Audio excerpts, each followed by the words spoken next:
All right. Good morning, good afternoon, and good evening, everybody. Welcome to our today's webinar. My name is Filip Černý. I'm the Flowmon Product Marketing Manager. And with here today is Roman Čupka, our Senior Principal Solution Consultant, who will be answering our questions. So before we dive into our today's webinar, let me just share the screen.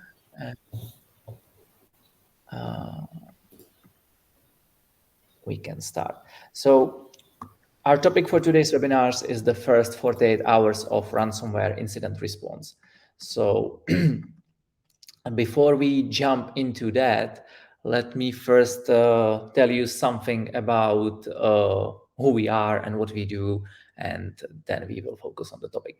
So we represent the company Progress. Our mission is to be the trusted provider of the best products to develop and deploy and manage high impact applications. And for that, we have a number of different products in our portfolio. For the selected portion that basically is relevant to the topic that we'll be talking about is our infrastructure management portfolio. So as you can see at the bottom of the slides, we have a number of different products. So I'll just quickly go through them. First is the Progress Camp Load Master. Essentially, this is the load balancer for application delivery and security. Then we have the Progress Flowmon solution, which we are going to be talking about most at the end of our webinar, that focuses on application performance monitoring, network performance monitoring and diagnostics, monitoring the network traffic and analysis, and network detection response, so detecting early indicators of compromise and leveraging our AI-driven behavior to spot basically threat in your environments. And then we have the Progress WhatsApp Gold, which is an IT infrastructure monitoring solution. And lastly, we have Chef or Progress Chef, which focuses for automation, which is an automation platform for DevSecOps teams to build, deploy, manage, and secure any applications. Okay, so this was briefly for the introduction. So let's go for our today's topic. So I think it will come to no surprise to anybody that ransomware is on the rise. With the onset of the pandemic in 2020, the ransomware attacks were at its highest. There is a little comfort to know that in 2022, organizations all around the world detected more than 236 million ransomware attacks, but that the volume actually dropped by 23% compared to the previous year. So it's still quite a staggering number, but we're sort of, let's say, the peak is behind us, at least for now. The average ransomware payment is in the 2022 was over $800,000, and from all the research I've seen in the last year, all signs indicates that around 75% of ransomware attacks where the payment is made, the victims will be victims of another ransomware attacks in the future. So definitely payment is not recommended. And ransomware was involved in 1 out of 4 of all data breaches. So when we want to prepare for ransomware attacks, it all basically comes to your concern and fears. We all have sensitive information in our environment that we want to protect, and having a well-prepared and designed incident response for such instances where ransomware attacks occur is essential, and it might put your fears and concern to ease. So there are many frameworks that we can rely on for incident response. So for today, we will be looking into the National Institute of Standard and Technology, the NIST, which is based from United States, and its response cycle. So in the first stage, we've got preparation. So it's important to prepare for incidents, compile a list of IT assets such as network, servers, and endpoints, identify their importance, which ones are critical and or hold sensitive data, set up monitoring so you have a baseline of normal activity, determine which type of security events should be investigated, and create detailed response steps for those common types of incidents.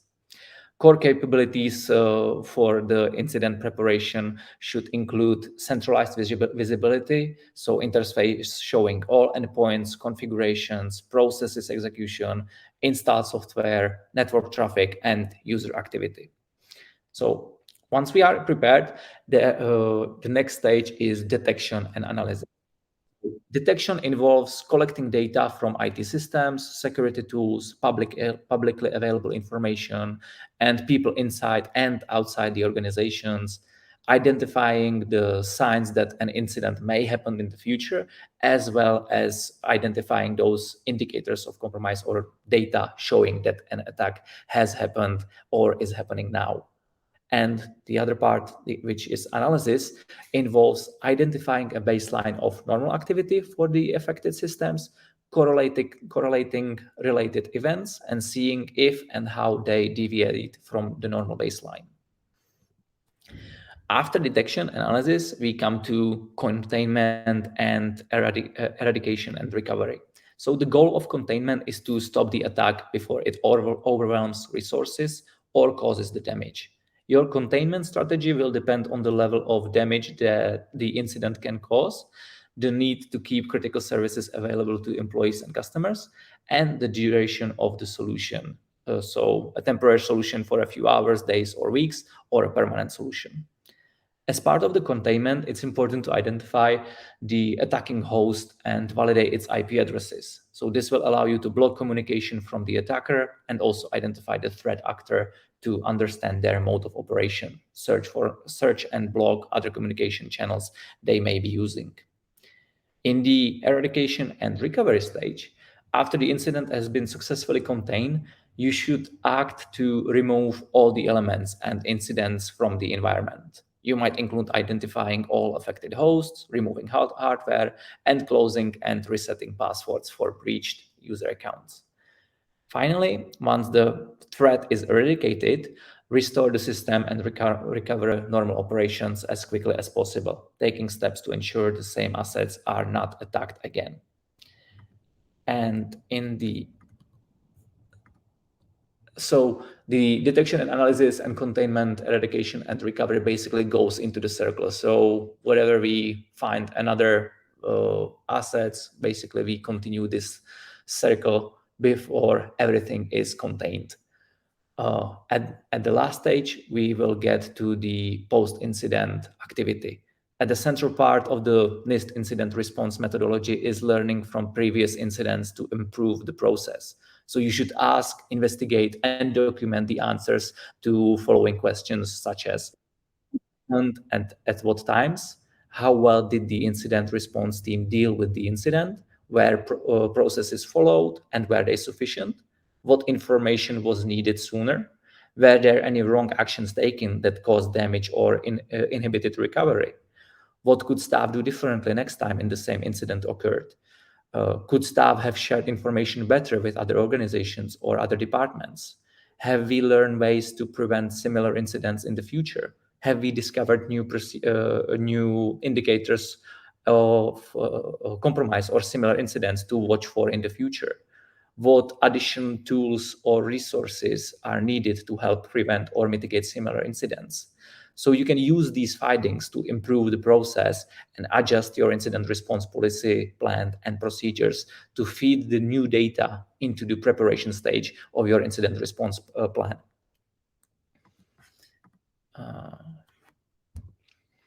So let's now look closely into the steps that you should be taking in the first 48 hours. So in the first steps, when we recognize that we have fallen to the victim of the ransomware attacks, the key component to do is the disconnection of all backup tools. It's essential. This is where we are going to be starting our system from. So we need to make sure that those aren't compromised. We need to then disconnect the part of the network that contains all the compromised devices. It can be subnets, locations, it can be a whole infrastructure. And we need to block any cloud services as well. So up to the 6 hours when the incident starts, we need to check the integrity of our backups, making sure that the backups are not compromised. We need to initiate an incident resolution or response processes. So we need to include the leadership team. We need to make sure that everyone who needs to be basically involved, whether it is internal employees of your organizations or your third-party external companies that you might be leveraging for these type of services, they need to be involved as well. And lastly, we need to triage the incident. So find out where the attack is coming from and how it's spreading. We still continue up to the 6 hours of the incident response. So it's important to collect any digital footprints. So all of this will come very useful when we will use this data for the, let's say, for the next incident response plan that we're going to be creating. This is the data that we are going to feed it to. We need to implement our incident response plan or verifying the existing incident response plan, that all the steps are there and what needs to be taken. And we should be identify the attack vector spreading. Where is the attack coming from? How it's spreading, so we can contain it. So after the first 24 hours, if all the steps that we have now showcased are taken, we need to implement the incident response plan. So we need to make sure that there is a restoration from backups, and that if there is any infrastructure reconfiguration needed, we might also basically reconfigure any current infrastructure. And then, there might be some, during the reconfiguration, there might be some tools that we might be missing. So making sure that we identify any missing tools and install them is also another key steps. Necessary steps also include ensuring the digital footprints and incident analysis, that we've properly eradicated and all the basically compromised devices and restoration, and that we have the continuous monitoring in place to make sure that if there is anything that we might have missed, we have a ways of capturing it. So what is usually one of the main problems during the incident response is proper communication. It is not just between the internal teams who are mitigating the attack, but also the external communication. So making sure that if there is an PR team that is handling the response to the outside world, making sure that all employees within the organizations fully understand what they can communicate to the interested parties, and that they fully understand the scope of what's happening and what can or cannot communicate. So let's say after the 48 hours of the incident, what are the other activities that you can take? So among the quick wins is, of course, changing the passwords and private keys. That includes also the ones for admin. It's a removal of infection or backdoors, restrictive firewall rules, whitelist them, basic system hardening, accessible for the internet, and so on. We then also have the infrastructure monitoring and basically continuous compromise assessment. So we need to provide the assessment for the indicators of compromise based on this kind of monitoring during the incident handling process. Excuse me. And at the end, incident readiness assessment and implementation of security measures. So this is basically all the measures that we have identified during the incident handling process. And lastly, we have the post-incident activity. So that is forensic analysis, attackers activity that we've identified, what was the initial point of compromise, identification of secondary infections and how the attack vector spread. We need to run a complete security audit and basically identify any root cause of infrastructure compromise, identify the gaps in our existing incident response plan, if there is any, either technical or procedures or organizational ones. So if we now look at how we can simplify incident handling with the solution that we have in our portfolio. So when we talk to our customers, we usually identify this visibility gap. We know that our customers have security deployed at the edge, usually provides a vertical focus like a firewall, or we have a security at the endpoint and the applications, which also provide a narrow visibility. But the gap we always identify is who is watching the network. And it's really essential because network provides a single source of truth for all communications. It's a broad visibility, usually an eye-opening, so we see who is talking to who, how long, using which protocol, etc. And it works fully for encrypted traffic as well, and can help us detect basically those early indicators of compromise when attacker manages to get inside the organization and try to hide in the network traffic. So this is to showcase that typically we know that security at the endpoint and at the perimeter is a standard approach that is, I think, deployed to any of the customers that we talk to.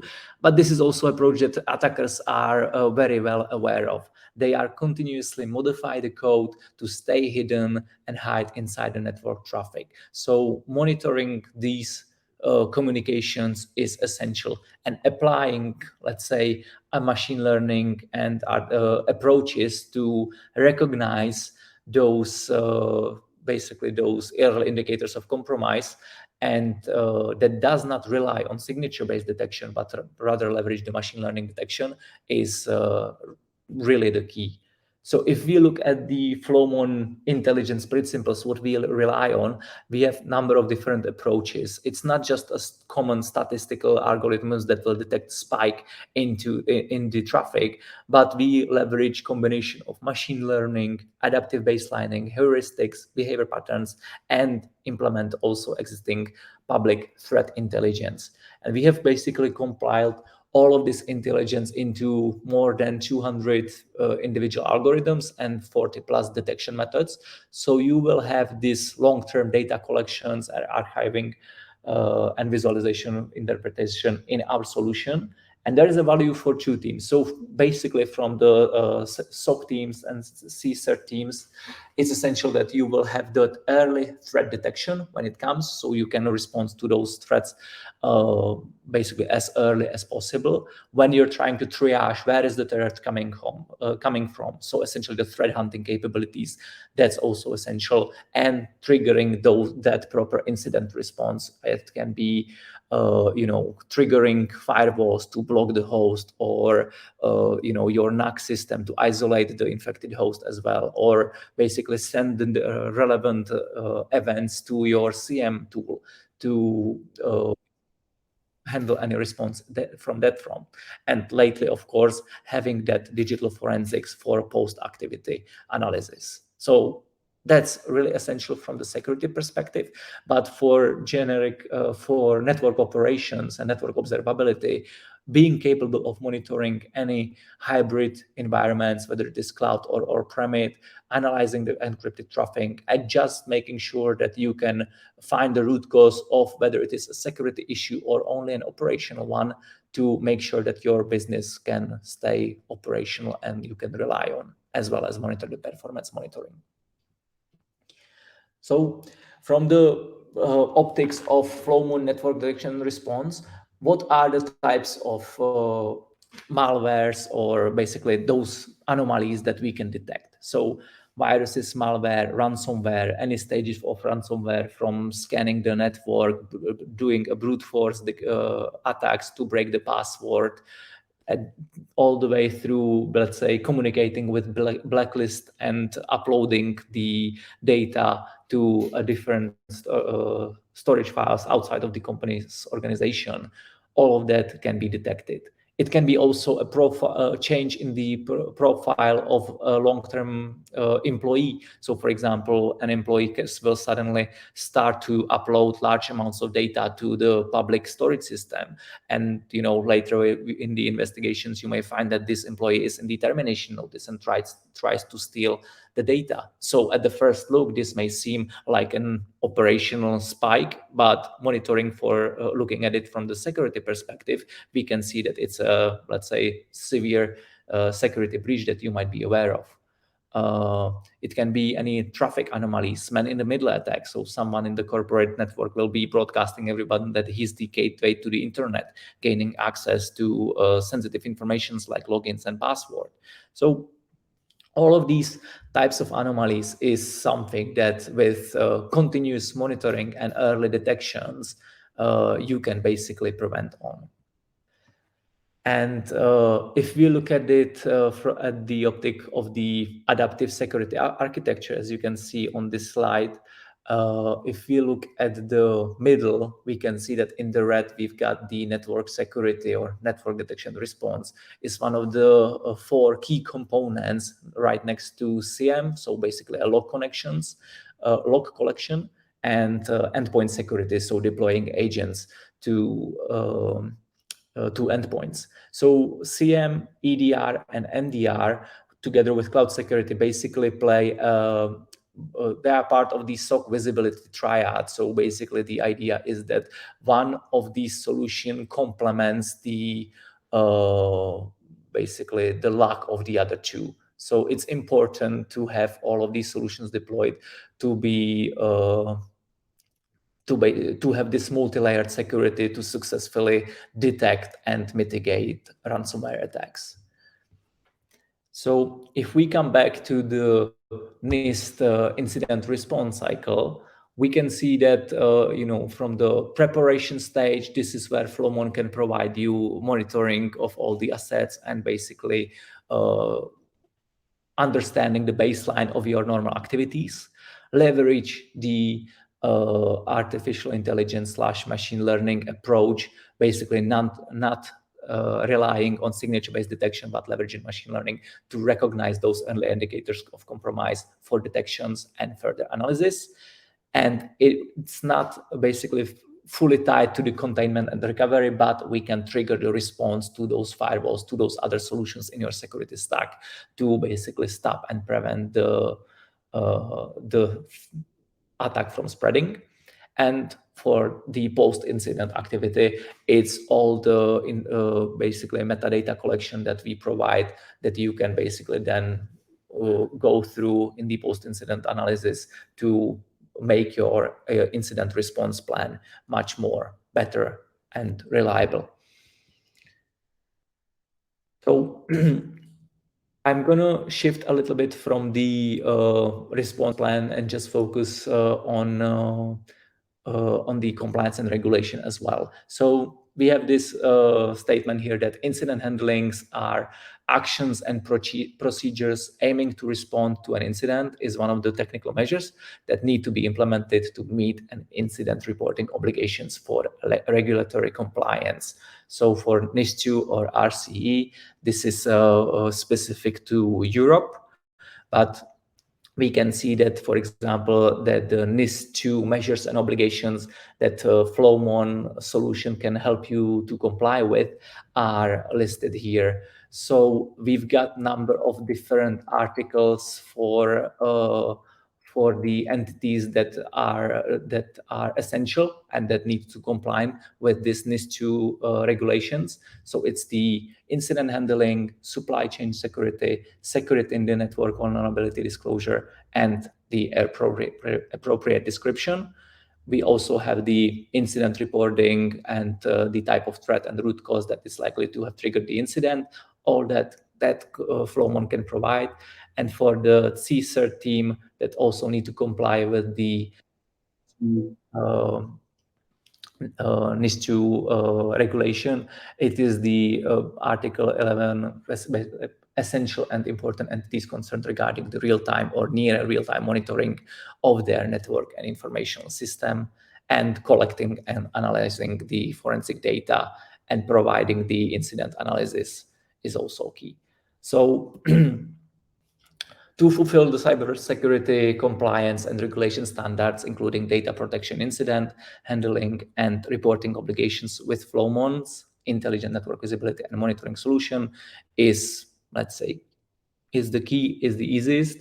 And we are happy to get in touch with you if you would want to discuss these topics in further. So that has been the end of my presentation, and now we have time for some of your questions.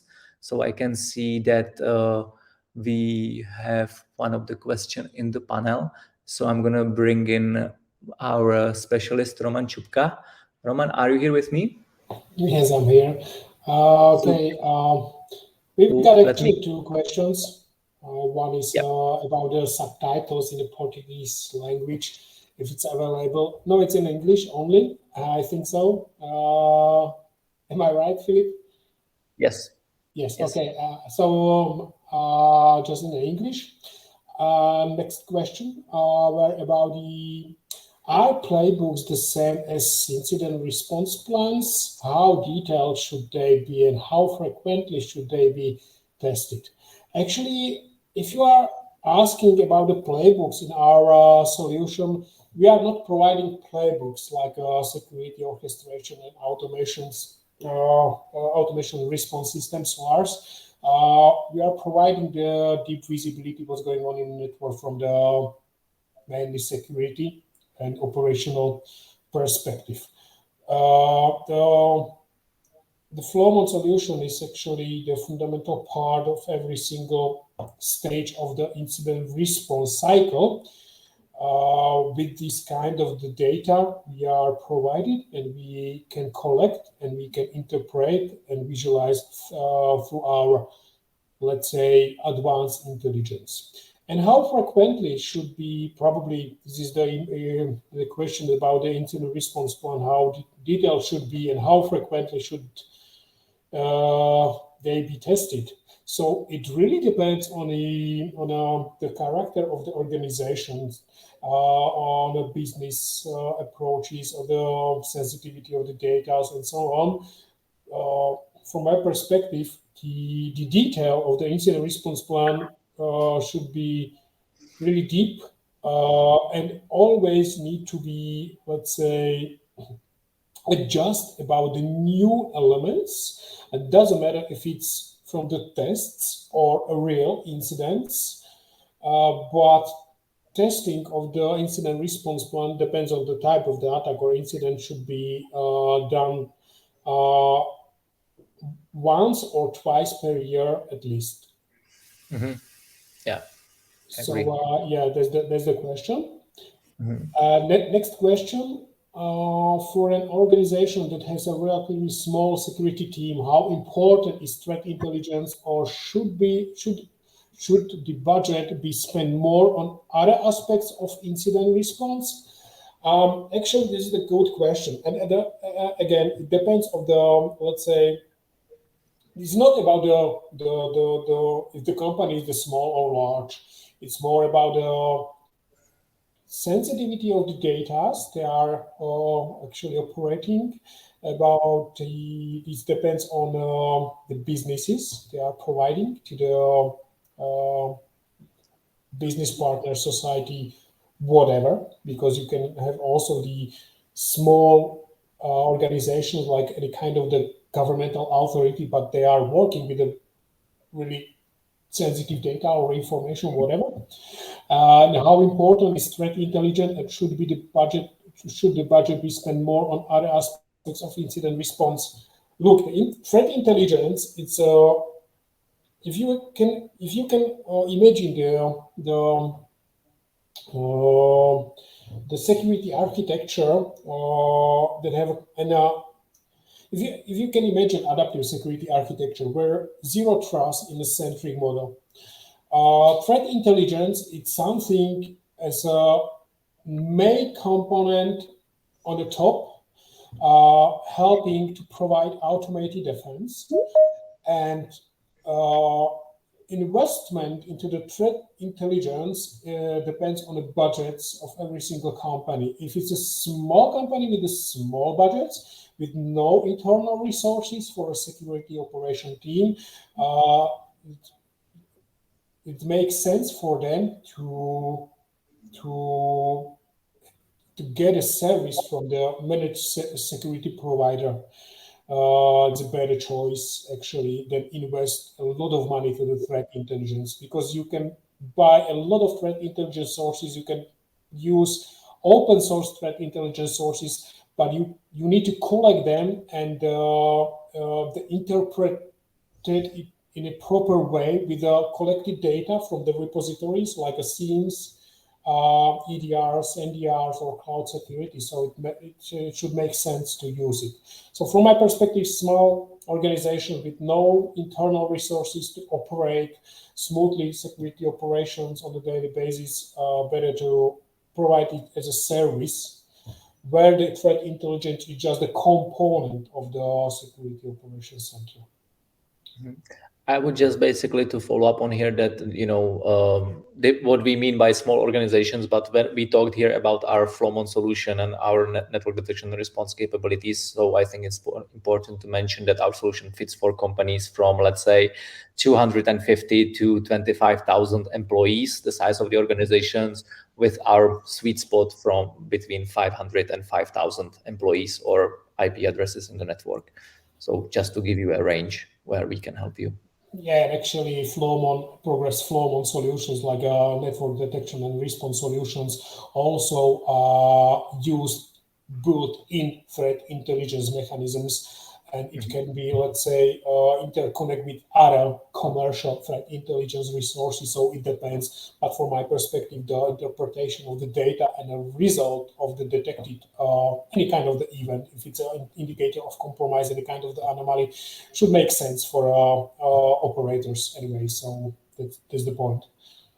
So next questions. If security operations center, if SOC operations are outsourced, what's a typical model? If you have some in-house staff doing security for the organizations, what roles should be with the outsourced SOC team, and what responsibility on incident response should remain in-house? Oh, really good question. Actually,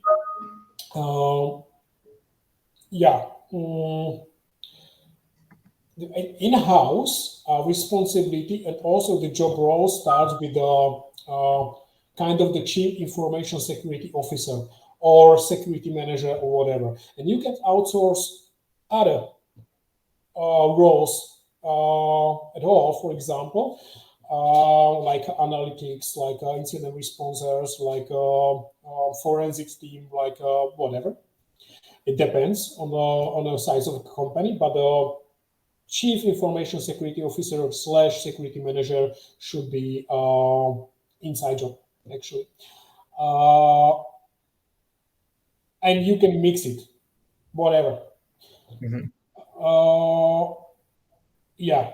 what responsibilities on incident response should remain in-house? Definitely PR, public relations, because it's all about the proper communications.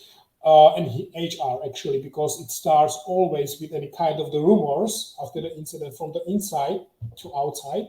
So from my perspective, the PR and HR department should be also the part of the incident response plan, and it's definitely in-house. Then CISO or / security manager, as I mentioned, and then you can outsource anything, or you can keep in-house and mix it and shake it, for example. Whatever. Next question. Apart from ransomware, what, in your opinion, should be threat scenarios should an organization be included in their playbooks or incident response plans? What, in your opinion, should be threat scenarios should an organization be? Okay. Let's start with the. It's always about if it's an organization start with creating any kind of the incident response plans.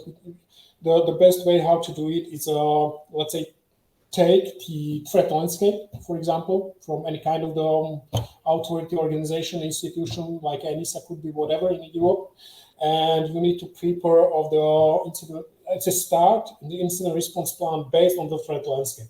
Nowadays, threat landscape, including, for example, data leaks, ransomware, denial of services, whatever, this kind of the threats in nowadays threat landscapes. So you need to prepare the incident response plans based on this kind of the threats nowadays, which are nowadays actually playing the main role in any kind of the cybersecurity incidents or attacks or whatever. So this is the first step I should do as a CISO or security manager. Then we can continue with others. It will be really different within next, I don't know, 6 years, because we need to think about the threats regarding the AI, for example, or any kind of the misinformation or disinformations. It will be, let's say, really important threats within next 6-7 years actually. So that's the point that we can also think in a close future. But nowadays we can take any kind of the threat landscape and start with the incident response plan based on the threats which are really important nowadays. That's all. Yes. Okay, thank you, Roman. Looks like we have covered all the questions. So we have come to end of our webinars. I just want to basically reiterate that you will receive a follow-up email with the recording if you would want to come back to this webinar, as well as if you would like to stay in touch, please subscribe to our standard channels and stay tuned for the next webinar that we will come with. So thank you for attending this webinars, and I will look forward to the next one. Have a nice day. Thank you, Roman. Have a nice day. Bye-bye. Thank you.